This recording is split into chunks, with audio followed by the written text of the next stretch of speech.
Samantala, narito ang say ni Senator Bongo sa reconciliation offer ni Pangulong BBM. First step sa reconciliation, pauwiin niyo muna si Tatay Digong, yan ang sabi ni Senator Bongo.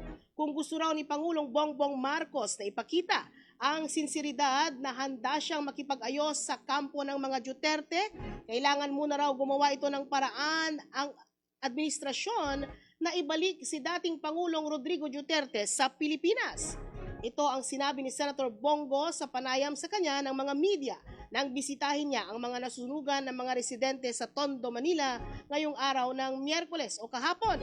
Ayon sa senador, ang pag-uwi ni dating Pangulo mula sa The Hague ang first step sa pag-aayos ng dalawang panig dahil si PPRD naman ang dapat na unang kausapin ng mga Marcos kung magkakaroon man ng reconciliation. Panoorin ang sinabi ni Senator Bongo.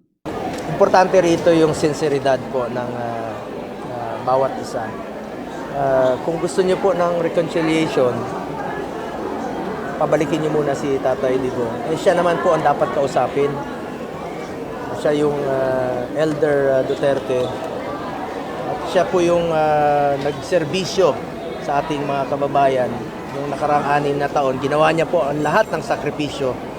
Ngunit pinadala po siya dun sa Hague. Kaya po, patuloy po akong nananawagan, nakikiusap, at ipagdasal po natin ang kanyang kalusugan, ang kanyang kaligtasan ni Tatay Digong at ang kanyang kalayaan.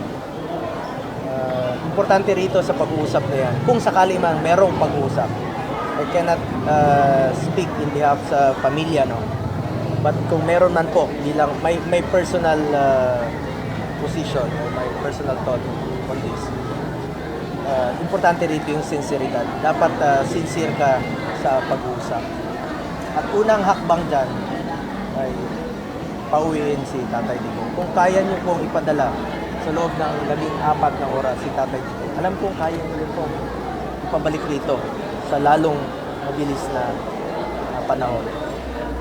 Siya po ang dapat kausapin. Paano niyo kakausapin kung wala siya rito? Ang pahayag ni Senator Bongo hinggil sa reconciliation offer ni Pangulong BBM.